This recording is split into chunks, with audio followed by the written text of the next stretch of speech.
Fox Live Now look there in Midtown Manhattan, right outside of Trump Tower. Of course, we heard from the former president over the weekend. He said he expects to be arrested on Tuesday. And now so many law enforcement agencies are preparing the security in the event there are protesters because of this there in New York. Let's get an update from New York City. Fox 5 New York reporter Antwan Lewis is down there in Lower Manhattan. Antwan, thanks so much for being with us here. What are the security preparations like? We know there was this meeting today with a number of different law enforcement officials, right? There was a meeting, but it's not just here in New York because of just how passionate the base is for the former president. So a lot of those meetings are taking place in and around the area. We can tell you specifically about Lower Manhattan, where we are, outside of the courthouse in back of me. That's the criminal court that you're seeing over there. Lenny's giving you a look at that. You can see the media presence that's gathered here. This is just on this corner. On the opposite side of me to my left is another similar situation, a little bit smaller than that. That's where the DA Bragg's office is, right over there. But again, all of this in anticipation. There's been some social media chatter about possible protests happening tonight around 6 o'clock. Again, it's just chatter right now, but the NYPD not taking any chance. They put barricades up in place in and around the area. There's a park just to my left. You can't see it because of scaffolding and things like that, but they are just bracing, if you will, should anything happen. And this is the concern. Take a look at the video. Of course, we're talking about what happened in the nation's capital on January 6th. And this is what the police are trying to make sure does not happen here. Again, I imagine other law enforcement agencies across the country are also having meetings about similar concerns.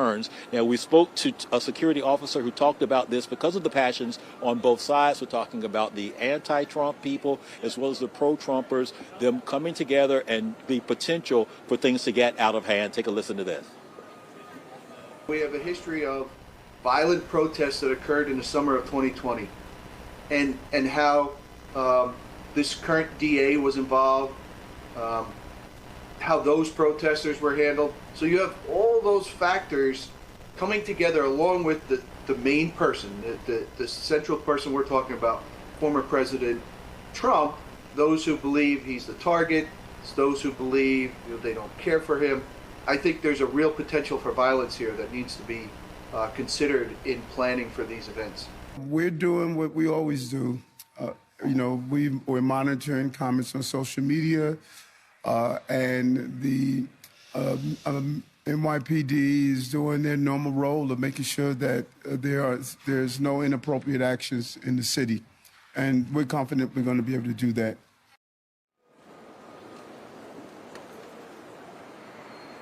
And again, that's what the NYPD does so well. Again, all chatter right now, Andrew Kraft, and what we're hearing, nothing has been seen or evident, if you will. There have been small demonstrations, if you will, small meaning like there were 2 or 3 or so people who were against Trump that were outside earlier making a little noise. And they, of course, were met with people who just happened to be walking by that may have been supporters of the former president who were then just, getting into it, mixing it up with them. But as for right now, everything is calm. We're hoping it stays that way. Back inside to you.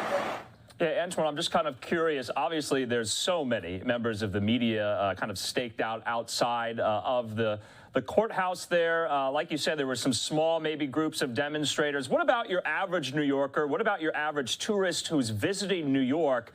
Do they know what's going on? Do they know why all the media is there? Well, only those who are happening to do their business inside the court building in this particular area.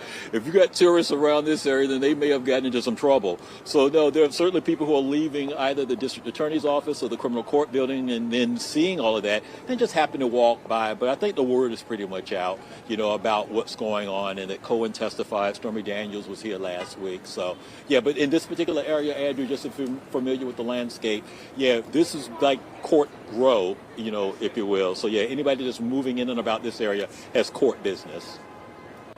All right, Antwan Lewis there, live for us in Lower Manhattan. Antwan, great reporting. We're definitely going to be speaking a lot, I feel, this week. Thanks so much. You too. Okay, so obviously that is a story we're going to stay on top of throughout the week here. In the 4 o'clock hour, we'll be bringing on legal experts talking about the likelihood, the possibility that Alvin Bragg actually brings the indictment against the former president. We'll also be speaking to political reporters as well about what this would mean for the 2024 presidential primary contest. Of course, we're in uncharted territory, or we could be, I should say. Never in history before has a former president been indicted or arrested for any crime. And so this is why it is so significant. We'll be breaking down with these legal experts what the nature of the alleged crime is that Trump could be arrested, prosecuted, convicted possibly for. I know there are just a lot of possibilities and potentialities out there. We've got you covered here on Live Now from Fox. In the meantime, back out to Midtown Manhattan there in New York City, outside Trump Tower, yet another vantage point as well. Let's take just yet another quick commercial break. When we come back, though, we'll be talking to yet another New York reporter, Chris Welch, about what are the nuts and bolts of this case. What does Alvin Bragg have on the former president that he's so confident he can possibly bring an indictment? More on that in 2 minutes.